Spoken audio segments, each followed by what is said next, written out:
तो हाय दोस्तों, आपका स्वागत है इस जावा के लेक्चर में। जैसा कि आपने देखा कि पिछले कुछ लेक्चर से मैं प्रॉब्लम सॉल्विंग डिस्कस कर रहा हूं, तो ये भी लेक्चर प्रॉब्लम सॉल्विंग के रिलेटेड रहने वाला है। अगर आप नहीं देखें, अगर आप बिगिनर हैं तो आपके लिए कम्प्लीटली यूजफुल रहने वाला है, लॉजिक बिल्डिंग से रिलेटेड। अगर आप चाहते हैं कुछ सीखे तो आप मेरे साथ बने रहिए। मैं इस बात की गारंटी देता हूँ कि आपको समझ में आएगा। तो चलिए, without any further do, let's get started with the session. तो यहाँ पे मैं अपना आइडिया खोल लिया हूँ। पहले देखूंगा कि एक ग्रेड कैलकुलेटर क्या होता है। ग्रेड कैलकुलेटर, तो यहाँ पर ग्रेड कैलकुलेटर का प्रोग्राम मैंने लिखा है। पहले प्रॉब्लम डिस्कस कर लेते हैं। क्या है? You have take marks, sorry take marks होगा, टेक मार्क्स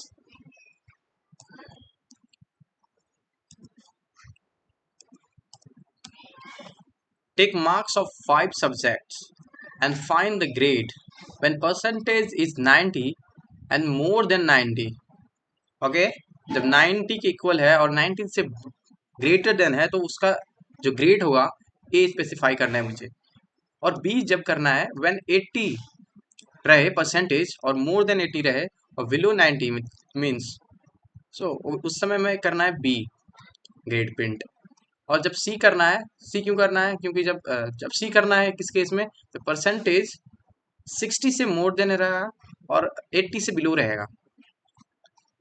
और डी करना है जब 33 से एबव रहेगा और बिलो 60 रहेगा। तो when percentage is equal to or more than 33 and below 60, but if it goes below 33, grade here fail, you have to specify। so आपको समझ आ गया क्वेश्चन कि क्या है। मैं 5 सब्जेक्ट्स का मार्क्स इंटर करने जा रहा हूँ यहाँ पे इसकी हेल्प से। First subject, second subject and third, fourth and fifth. यहाँ पर फ्लोट टाइप का मार्क्स हो सकता है क्योंकि पॉइंट्स में भी आते हैं मार्क्स, सिंगल डिजिट में ना होकर।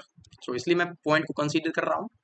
तो यहाँ पर सबसे पहले क्या करेंगे, फ्लोट परसेंटेज कैलकुलेट करेंगे कि आखिर परसेंटेज क्या है। वो 5 मार्क्स मैंने इंटर किया है तो उसका ओवरऑल परसेंटेज क्या है। तो as you know how to find the percentage, so simple सा ऐड करना है मुझे, सब सब्जेक्ट का मार्क्स का एडिशन परफॉर्म करना है एंड देन 5 से डिवाइड कर देना है। although you can try this formula, total of 10 marks by maximum marks we can get, uh, multiply by 100, where the marks maximum 500 because one subject is of 100 marks, then 5 subjects obviously 500 marks। so यहाँ पर क्या किए हैं कि grade calculator एक method है जो percentage ले रहा है पैरामीटर में और ग्रेड कैलकुलेट करके दे रहा है कैरेक्टर के फॉर्म में, उसको हम प्रिंट कर रहे हैं यहाँ पर।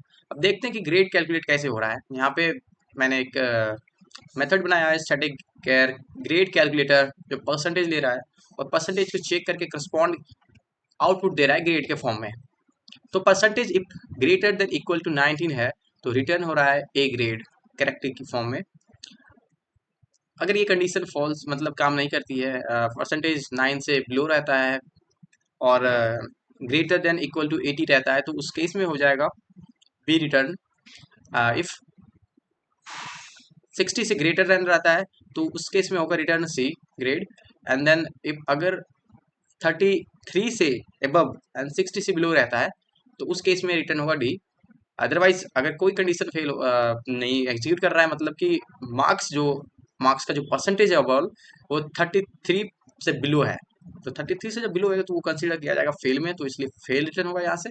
और जो यहाँ पे रिटर्न होगा वो प्रिंट हो जाएगा। तो रिटर्न करके यहाँ पर, तो यहाँ पर प्रिंट करके देख लेते हैं कि क्या होता है। यहाँ पर 5 मार्क्स इंटर करने जा रहे हैं, 5 मार्क्स, जैसे है 90, 91 and 78, 88 and 85। okay, so it's the grade of student is B। if I run again this program and say 45, 32, 12, 15, 45, so the grade of student is failed because he already obtained 2 time below 33, so overall it decrease the percentage marks। so move करते हैं। I hope कि समझ आया होगा ये आपको grade calculate कैसे करना है जावा में। Corresponding given marks, based on given marks. So next पे मूव करते हैं। नेक्स्ट क्या है, vowel constant checker. Okay, vowel constant checker देख लेते हैं। यहाँ पे गाइज, यहाँ पे दोस्तों वोवेल चेकर नाम का एक मेथड है, इस वोवेल नाम का। यहाँ पर स्कैनर क्लास का ऑब्जेक्ट बनाया हूँ मैं, और सिंपल से एक कैरेक्टर इंटर कर रहा हूँ जो सी एच नाम के वेरिएबल में स्टोर हो रहा है, कैर टाइप का है। अब फ्लैग में स्टोर कर रहा हूँ उसका रिजल्ट, चेक करके कि कोई कैरेक्टर जो इंटर्ड है वो इस वोवेल है या फिर नॉट। सो यहाँ पर कंडीशन है कि चेक कर रहा हूँ कंडीशन, अगर कैरेक्टर ए की इक्वल है या फिर ई की इक्वल है या फिर आई के या फिर ओ के या फिर ओ के। सो और ऑपरेटर यहाँ पर मैं स्पेसिफाई किया हूँ, क्योंकि और अगर कोई एक कंडीशन होता है उसे ट्रू कंसीडर करता है, ट्रू। तो यहाँ पर ये 5 कंडीशंस में कोई भी एक कंडीशन अगर ट्रू होती है तो ये इफ ब्लॉक एग्जीक्यूट करेगा एंड ट्रू रिटर्न करेगा। ओके, सो अगर इंटर होता है वैल्यू अपर केस में, तो उस केस में क्या होगा, सिमिलर सा कंडीशन लिखा है मैंने जो ऊपर में बताया अभी, ये यहाँ पे है, ए से होगा, आई से होगा, ई से होगा, यू से होगा, ओ से होगा। तो उस केस में भी ट्रू रिटर्न होगा। अगर कोई करेक्टर वॉवेल नहीं होता है तो फॉल्स रिटर्न होता है। ओके, जो भी रिजल्ट आएगा यहाँ पे स्टोर होगा, वो चेक होगा यहाँ से फ्लैग में, तो इफ अगर वो ट्रू आएगा एक्चुअली में तो वॉवेल प्रिंट होगा, अदरवाइज फॉल्स होगा। सो यहाँ पे एक कैरेक्टर मैंने लिया टी, और the character is not vowel because T is consonant. So एक बार और रन करके देखते हैं। You, yeah, this is vowel. Okay, I hope you get this point. So move to the next, reverse the vowel. Well, I will cover up this in the further lectures of string particularly, because when we move to this particular question, जब मैं move करूंगा इस question पे, तो देखिए यहाँ पर आपको मिलेगा gigs for gigs which means the string, because आपने स्ट्रिंग नहीं पढ़ा अभी तक, तो स्ट्रिंग का क्वेश्चन आपको होगा समझ नहीं आएगा अभी। तो इसके लिए अभी इसको होल्ड करते हैं, इसको होल्ड करके नेक्स्ट पे देखते हैं। नेक्स्ट में क्या है, इवन और चेकर मैंने पहले से ही करा रखा है, अपर केस लोअर केस, ये भी है सिमिलर टाइप का क्वेश्चन, कि आपको अगर स्ट्रिंग दी रही होगी तो उसको अपर केस में कन्वर्ट करना है। तो आप स्ट्रिंग तो पढ़ा नहीं है आपने, तो कैसे होगा वो, तो इसको भी नेक्स्ट के लिए सेव कर देते हैं। डिविजिबल बाय 11, डिविजिबल बाय 11 क्या है, check if large number is divisible by 11 और नॉट। सो यहाँ पर नंबर भी दी हुई है मुझे स्ट्रिंग की फॉर्म में। आपको देखिए स्ट्रिंग बता ही देता हूँ क्या होता है। स्ट्रिंग है एक डेटा स्ट्रक्चर जिसमें स्ट्रिंग टाइप का कैरेक्टर टाइप का वैल्यू स्टोर होता है, जो कि कंटिन्यूअस होता है। जैसे यहाँ पे है स्ट्रिंग डबल कोलन्स के अंदर 76945 ये डिजिट है कैरेक्टर के फॉर्म में। यहाँ पर कोई अल्फ़ाबेटिक लेटर भी हो सकता है, कुछ भी हो सकता है, नेम हो सकता है, जो कि जीएफजी में था। यहाँ पे गिग्स है, यहाँ जीएफजी है, गिग्स फॉर गिग्स है। तो ये जो है स्ट्रिंग, ये नंबर जो है मतलब 6 76945, ये एक स्ट्रिंग फॉर्म में है। तो इसे अगर इंटीजर में बनाना हो तो इंटीजर में कन्वर्ट करना पड़ता है मुझे एक्चुअली में। तो इसमें स्ट्रिंग सिर्फ इतना सा है कि डबल कोलन के अंदर हम लिखते हैं, बाकी स्ट्रिंग का जो एक्चुअल प्रोसेस होता है स्ट्रिंग के लेक्चर में देखेंगे। तो ये वाला क्वेश्चन करने जा रहे हैं कि क्या होता है, देखिए डिविजिबल बाय 11। तो इसका एक क्लास बना लेते हैं, divisible by 11।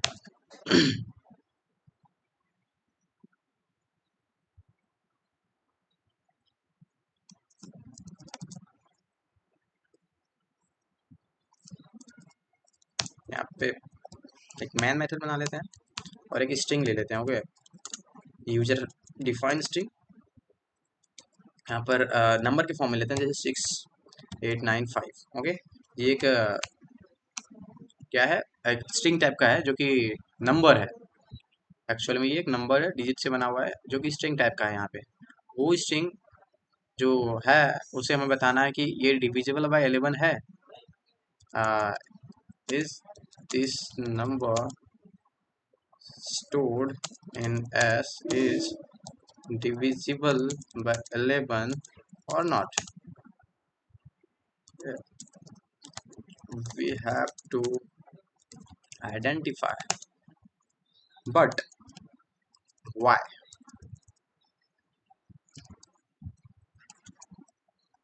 How I No, this is the problem. How I know? What is the logic behind that? आपको लॉजिक पहले समझना पड़ेगा। आखिर ये नंबर है स्ट्रिंग के फॉर्म में, मुझे 11 से डिवाइड करना है और बताना है ट्रू और फॉल्स में 11 से डिवाइड करना है 7 6 8 9 5 मॉड्यूलो बाय 11 एंड बताना है इक्वल है और नॉट, जीरो के इक्वल है और not in the form of true और फॉल्स। अगर ये जीरो के इक्वल है रिमाइंडर तो ये ट्रू रिटर्न होगा, अगर जीरो के इक्वल नहीं है तो सिंपल सी बात है फॉल्स रिटर्न होगा। तो देख लेते हैं पहले, सिंपल सा बात है कि पहले ये जो स्ट्रिंग है इसे नंबर में कन्वर्ट कर लेंगे और डिविजिबल है कि नहीं ये चेक करके देख लेंगे मॉड्यूलो ऑपरेटर से। तो पब्लिक स्टैटिक बूलियन, क्योंकि मुझे ट्रू और फॉल्स में वैल्यू चाहिए तो बूलियन लेना ही पड़ेगा, डिविजिबल बाय 11। यहाँ पे तो स्ट्रिंग आएगा। पहले क्या करते हैं, हाँ स्ट्रिंग ले लेते हैं, स्ट्रिंग एस, स्ट्रिंग मैंने पास कर दिया। ओके, बट स्ट्रिंग को हमें इंटीजर टाइप में बनाना है, तो int number integer dot parse int S. ये एक मेथड है जो इंटीजर क्लास से आता है, मतलब समझिए, अच्छे से समझ आ रहा हूँ। ये जो मेथड है पार्स इंट, स्ट्रिंग टाइप का वैल्यू ले रहा है और इसे नंबर में कन्वर्ट कर दे रहा है इंट में, मतलब कि प्रिमिटिव टाइप में। इंटीजर क्लास है जावा में एक, उससे एक पास इंट टाइप का मेथड आता है। ओके, और वो एक स्ट्रिंग लेता है और नंबर में कन्वर्ट करके देता है, मतलब कि नंबर यानी कि इंटीजर के फॉर्म में। सिंपल सा बात है, आपको समझ आ गया। तो मैं आगे मूव करता हूँ। अब ये नंबर मुझे नंबर के मतलब नंबर के फॉर्म में है, स्ट्रिंग के फॉर्म में नहीं है। अब इस नंबर में हम डिविजिबिलिटी यानी कि मॉड्यूल ऑपरेटर अप्लाई कर सकते हैं। क्यों? क्योंकि नंबर में है तो नंबर को नंबर से डिवाइड कर सकते हैं, क्योंकि 11 नंबर है। स्ट्रिंग में तो डिवाइड कर नहीं सकते थे हम, इसलिए नंबर में कन्वर्ट किया। अब यहाँ पे चेक कर लेंगे, सिंपल सा बात है कि नंबर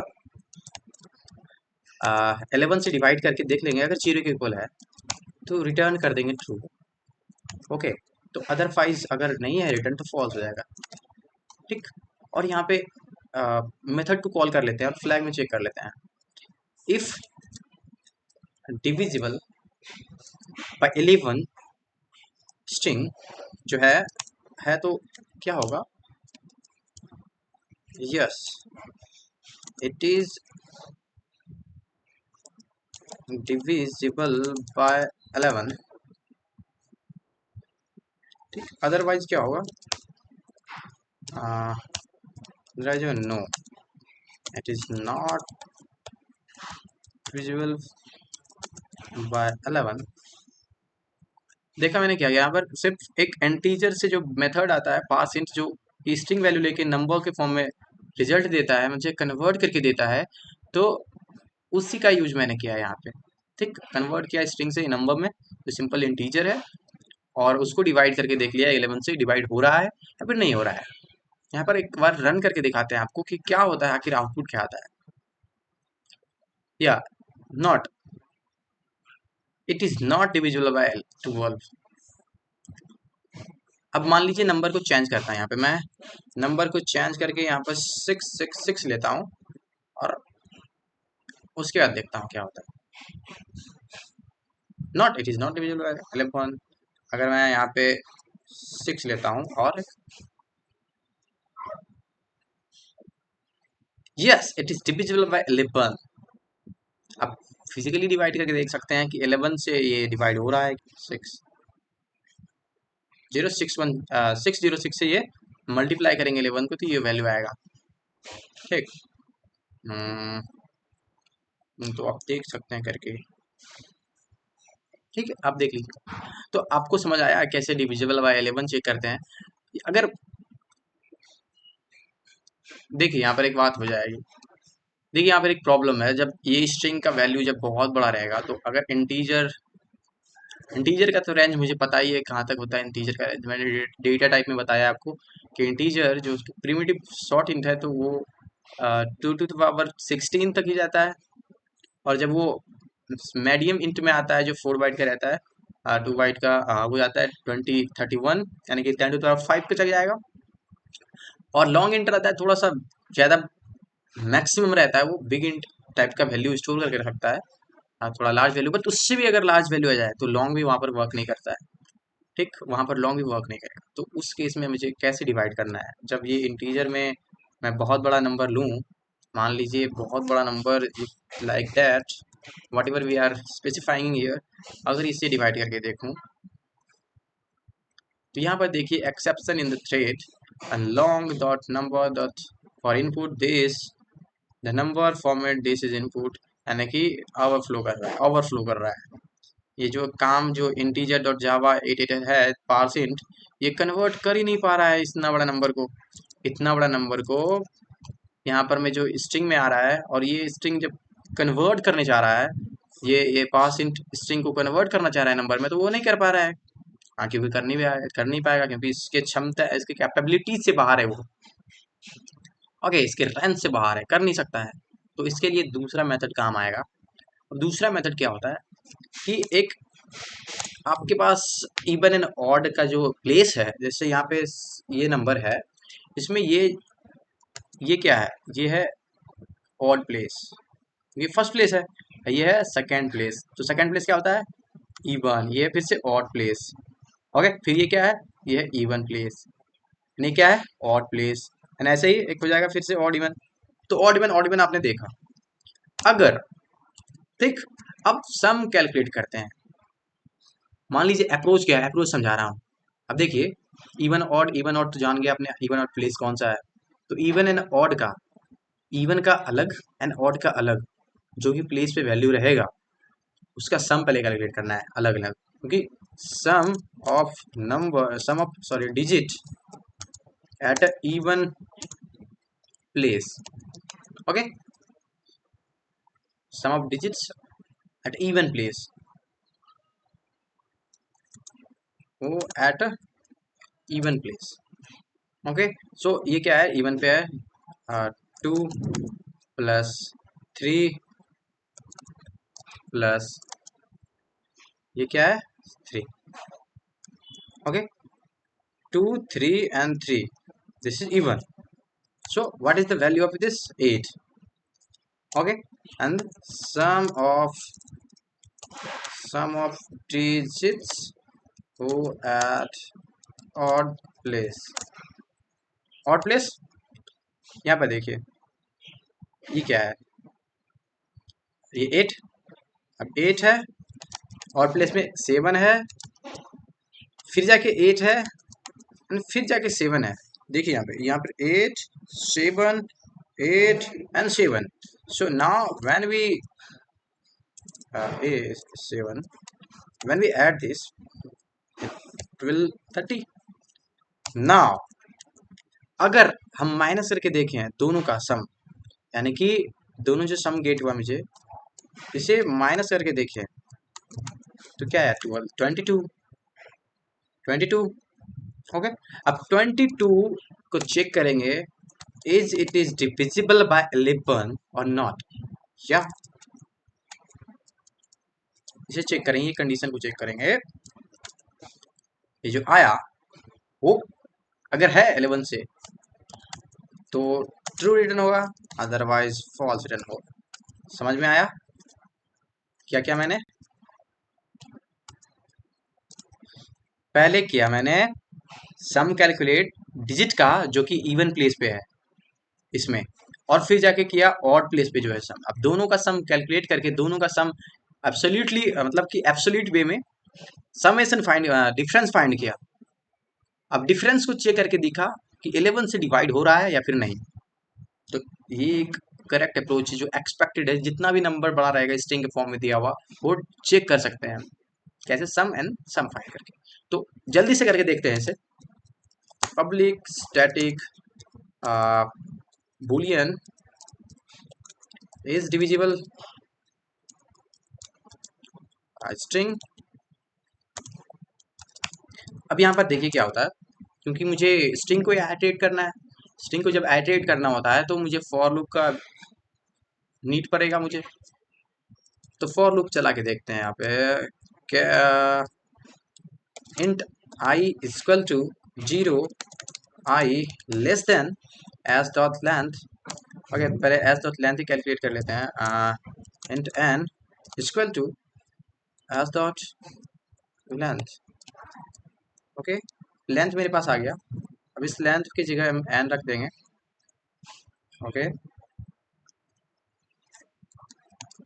आई प्लस प्लस चेक करेंगे। इवन कैलकुलेट सम एट इवन डिजिट। कि अगर आई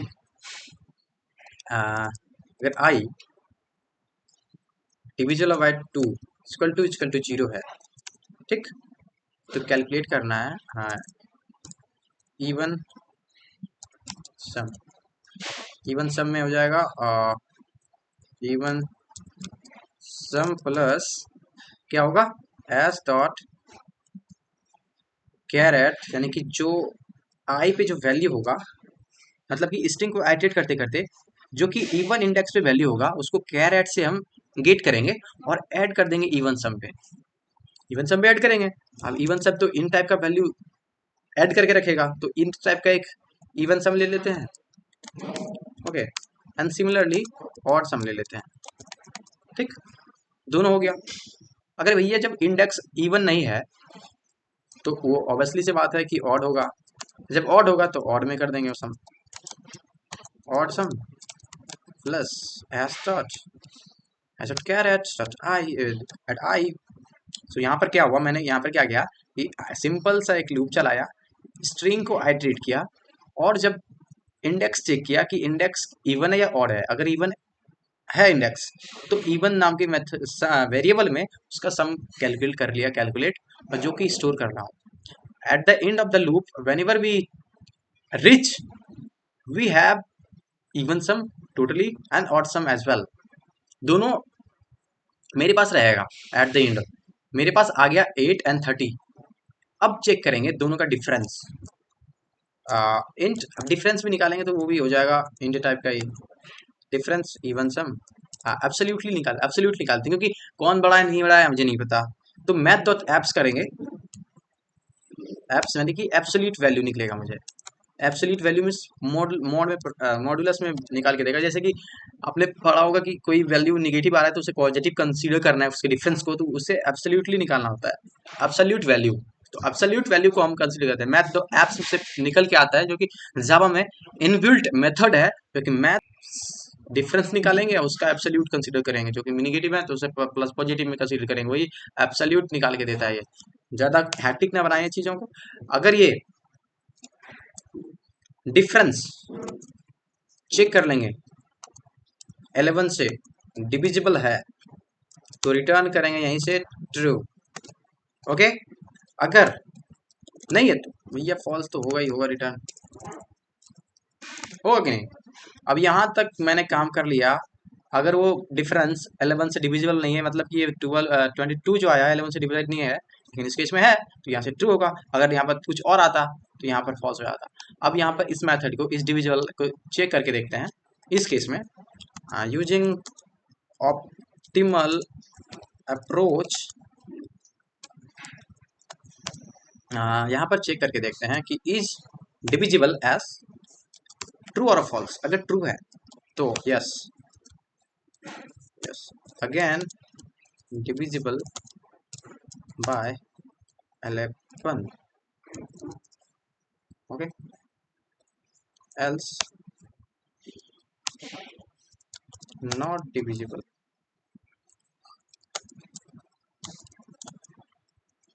अब देखिए,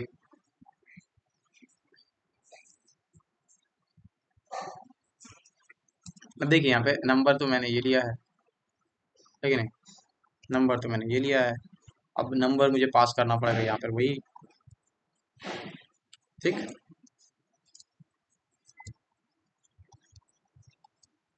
देखिए यहाँ पे ये नंबर है मेरे, और ये नंबर जब पास करके मैं रन करता हूँ प्रोग्राम को, या the output is showing different, why is it happening. Yes, it is divisible by 11, not divisible by 11. Yeah, the first one is giving correct output and second is not. Something is happening. Let me check it out where I made mistake. Yes, अगर ये सही है तो completely ये तो जो number पास किया मैंने स्ट्रिंग में, ये तो डिविजिबल होगा ही होगा। अगर एक बार आंसर सही आ रहा है तो होगा ही होगा। तो यहाँ पर चेक करते हैं कि क्या है नहीं है। हम्म हम्म हम्म, यहाँ पर देखिए, एक बार देखिए यहाँ पे कि ये जो नंबर पास कर रहा हूँ मैं, ये कैरेक्टर के फॉर्म में रीड करेगा, और मैं क्या कर रहा हूँ, इंटीजर के फॉर्म में रीड कर रहा हूँ। तो यहाँ पे कॉन्फ्लिक्ट कर जाएगी चीजें। कॉन्फ्लिक्ट ना करे, कॉन्फ्लिक्ट ना करे इसके लिए मुझे करना पड़ेगा क्या, यहाँ पे कन्वर्ट करना पड़ेगा इंटीजर में, मतलब कि स्काई कन्वर्ट करना, मतलब ये जीरो जो है, जीरो का स्काई वैल्यू होता है, जीरो कैरेक्टर है, इसका स्काई वैल्यू होता है 47, और इसका जो सेवन होगा, सेवन का कुछ होगा, 47 से प्लस कर देंगे। 47 में जब सेवन प्लस करेंगे तो हो जाएगा 3 and 4 54। ओके, एंड 8 करेंगे जब, तो हो जाएगा 7 है तो 54 हो जाएगा। ये 47 है यहाँ, इसका मतलब है 47, यहाँ पर है 54। 54 को हम ऐड कर रहा हूँ एक्चुअली में, स्काई वैल्यू को मैं, स्काई वैल्यू क्या होता है, अमेरिकन स्टैंडर्ड वैल्यू है प्रोग्रामिंग का, कैरेक्टर के फॉर्म में जो होता है, इंटीजर के फॉर्म में रिप्रेजेंट होता है। तो अगर ये जीरो है, एक डिजिट है, कैरेक्टर है, तो अगर ये इंटीजर के फॉर्म में कन्वर्ट करना है मुझे, मतलब शो करना है, तो स्काई में कन्वर्ट होता है। लेकिन यहाँ पे क्या कर रहा हूँ मैं, कैर को ऐड कर रहा हूँ इंटीजर टाइप के वैल्यू में, तो वो 54 जो है इसका वैल्यू, ये सेवन का, वो हो जा रहा है ऐड, इसलिए उसका वैल्यू रिटर्न कर रहा है। मतलब एडिशन कर देंगे तो बहुत बड़ा हो जाएगा, बहुत बड़ा आएगा, तो ये जो मैं यहाँ पर सेटअप कैलकुलेशन किया हूँ वो फॉल्स होगा, मतलब कि आएगा नहीं आएगा। यहाँ पर मुझे लाना है एक्चुअल, जो कि सेवन का ही ऐड करें। अगर यहाँ मुझे सेवन आ रहा है फर्स्ट कैरेक्टर, तो सेवन ही ऐड होगा, यहाँ पे सेवन ऐड होगा, तभी तो इवन में सही सम से निकाल पाएंगे हम। यहाँ पर जीरो है, ये इसका है 47 है इसका वैल्यू, इसका वैल्यू है 54। जब दोनों माइनस करेंगे करस्पॉन्डली, तो यहाँ पर ऑटोमेटिकली सेवन आ जाएगा। वहां पर जब थ्री है, तो थ्री का वैल्यू क्या है, थ्री का वैल्यू है 50 है, अप्रॉक्स 50 है, क्योंकि थ्री का इसका जब वैल्यू कैलकुलेट करेंगे तो 50 आएगा, और यहाँ पर 47 है ऑलरेडी, तो थ्री ऐड हो जाएगा। तो इसी तरह जब करते रहेंगे तो ऐड हो जाएगा वो, सो वन। इसमें भी वही करेंगे, जीरो, फिर जाके यहाँ हो जाएगा ये। अब जाके इसको रन करेंगे, क्योंकि यहाँ पर एक्चुअल सम आ रहा है कैलकुलेट होकर इवन एंड ऑड में। देखिए, यस अगेन इंडिविजुअल वाले वन, देखा तो कैसे होता है ये एक्चुअल, क्योंकि ये ऑप्टिमल है। ये जो मैं किया हूँ दूसरा तरीका यहाँ पे, ये जो ऐड करके निकाल रहा हूँ इवन सम एंड ऑड सम, ये ऑप्टिमल वे। आपके पास कितना भी बड़ा नंबर हो, आप निकाल सकते हैं कितना भी, जब इंटीजर ओवरफ्लो कर जाएगा इस केस में, तो आप निकाल सकते हैं इससे इंडिविजुअल वाले। आई होप आपको समझ आया होगा ये वाला प्रॉब्लम भी। तो नेक्स्ट क्वेश्चन पे मूव करते हैं। नेक्स्ट क्वेश्चन क्या है, नेक्स्ट प्रॉब्लम क्या है, नेक्स्ट प्रॉब्लम है रूट्स ऑफ क्वाड्रेटिक की इक्वेशन। नेक्स्ट क्वेश्चन है, नेक्स्ट प्रॉब्लम है root of quadratic equation, quadratic root find करना है गाइस। तो अब इसमें देखते हैं क्या होता है। क्वाड्रेटिक में मुझे दी हुई होगी, जैसे क्वाड्रेटिक तो आपने देखा ही होगा, बचपन में सॉल्व किया होगा बहुत सारा, जिसमें कि फॉर्म होता है ये, एक A X square plus B X plus C equal to zero. इस तरह की इक्वेशन में आपने देखा होगा कि A X square plus B X plus C, ये कौन सा इक्वेशन है, ये है क्वाड्रेटिक इक्वेशन।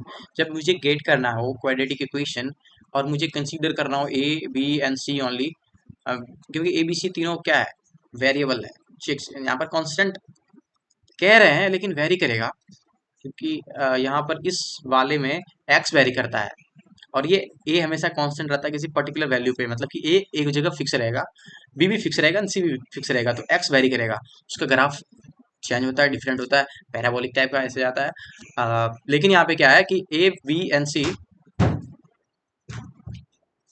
कौन, या ओके लेट मी ओपन। तो ग्राफ देख लिया, क्वाड्रेटिक इक्वेशन आपने सुना ही होगा, तो वो ए बी सी वैल्यू तीनों इंटर ले रहा हूँ यूजर से, जो कि है ए बी एंड सी। यहाँ पर मेरे पास तीन वैल्यू आ चुकी है ए बी एंड सी, वो तीनों वैल्यू की हेल्प से मुझे क्वाड्रेटिक रूट फाइंड करना है। यहाँ पर क्वाड्रेटिक रूट फाइंडर नाम का मेथड है, जो यहाँ पर इम्प्लीमेंटेशन मैंने एक्चुअली कर रखा है पहले से ऑलरेडी। तो अगर देखते हैं ए अगर 0 के इक्वल हो जाता है, तीनों डबल फॉर्म में है, ओके, तीनों डबल फॉर्म में है, कोई कुछ भी हो सकता है डबल फॉर्म में। तो अगर ए 0 है मतलब कि 0 और एक्स स्क्वायर से मल्टीप्लाई होगा तो 0 कर देगा, तो इसका मतलब ये क्वाड्रेटिक नहीं माना जाएगा, लीनियर माना जाएगा, तो वो इनवैलिड होगा, प्रिंट हो जाएगा। ओके, वहीं से प्रोग्राम रिटर्न कर देगा, आगे नहीं बढ़ेगा, इनवैलिड प्रिंट कर देगा, रिटर्न कर देगा। ओके, प्रोग्राम का एग्जीक्यूशन आगे नहीं बढ़ेगा। यहाँ पर है डबल, ये क्या कर रहे हैं देख लीजिए, डी, आपने डी कैलकुलेट किया होगा जब आप क्वाड्रेटिक इक्वेशन का रूट फाइंड करने जाते हैं, तो D B square minus 4ac, यहाँ पर एक फॉर्मूला होता है जो डी कैलकुलेट करना होता है, उसको अगर डी ग्रेटर देन रहता है 0 से तो रूट रहता है रियल, तो वहां पर पहले प्रिंट किया मैंने, ये कंडीशन ट्रू होगा, डी के बेसिस में मैं एग्जीक्यूट कराऊंगा, डी के बेसिस पे ये एग्जीक्यूट करेगा इफ कंडीशन। सो अगर यहाँ पे रूट रियल प्रिंट हो जाता है तो यहाँ पर एग्जीक्यूशन परफॉर्म होगा, रूट फाइंड होगा। यहाँ पर मेरे पास पहले से अंडर रूट डी कैलकुलेटेड है, एंड बी मेरे पास मेरे पास ऑलरेडी है, एंड ए भी है, तो यहाँ पर minus B plus square root of variable, square root of D upon 2a, यहाँ पर हो जाएगा एक रूट कैलकुलेट, यहाँ पर हो जाएगा दूसरा रूट कैलकुलेट, यहाँ पर प्लस है यहाँ पर माइनस है, तो यहाँ पर ऐसे निकल जाएगा। अगर डी इक्वल है 0 के तो रूट रियल रहेगा, दोनों इक्वल ही रहेगा, क्योंकि ये भी है वही और ये भी है ये वही, दोनों सेम आएगा। अगर एल्स डी से 0 से छोटा है, अगर डी लेसर देन 0 है तो root are complex, means imaginary I के फॉर्म में होगा, इसलिए फॉर्मेट मैंने तैयार किया यहाँ पर, double B upon 2a plus I square root 2a square root upon 2a। Next line में जाएंगे फिर डबल दूसरा कैलकुलेट करेंगे आई के फॉर्म में, एंड देन उसी तरह फिर जाके जब इसे रन करके देखते हैं, तो यहाँ पर मैंने एक 1 लिया, -2 लिया और 1 लिया, तो यहाँ पर 1 1 आ गया। क्या है भैया ये है A square X square minus 2x plus 1, यानी कि ये हो जाएगा ए माइनस बी का, मतलब ए माइनस बी का होल स्क्वायर जो होता है ना, उसी पे चल जाएगा ये, तो हो जाएगा क्या कि x minus 1 upon sorry x minus 1 का होल स्क्वायर इक्वल टू 2, तो x का वैल्यू हो जाएगा 2, x का वैल्यू हो जाएगा 1 2 टाइम्स, तो यही यहाँ पर रिटर्न हो गया है। तो आई होप आपको समझ आया हो, मैंने जो इस सेशन में डिस्कस किया, क्वाड्रेटिक रूट, वॉवेल चेकर, यहाँ तक मैंने इस प्रॉब्लम्स को सॉल्व किया है, मैंने यहाँ पर जो आपको ट्राई और सेल्फ बताया था आपने आई होप कर लिया होगा। नेक्स्ट अगर आपको कुछ करना है तो आप इस सीट को फॉलो कर सकते हैं, आप रिवाइज कर सकते हैं, कंटिन्यूअसली आपको रिवाइज करना पड़ेगा क्योंकि आप बिगिनर है, तो कर सकते हैं, अगर आप स्टार्ट किए हैं तो भी कर सकते हैं, अगर आप कुछ जान रहे हैं, हाँ, तो आप क्या करिएगा, इस ये जो सीट है डिस्क्रिप्शन में दी रखी हुई इसका लिंक आप एक्सेस कर सकते हैं directly from there. So I hope you are doing absolutely well in your coding journey, your graduation journey, whatever you are doing. Thank you guys for being till here. Okay, धन्यवाद।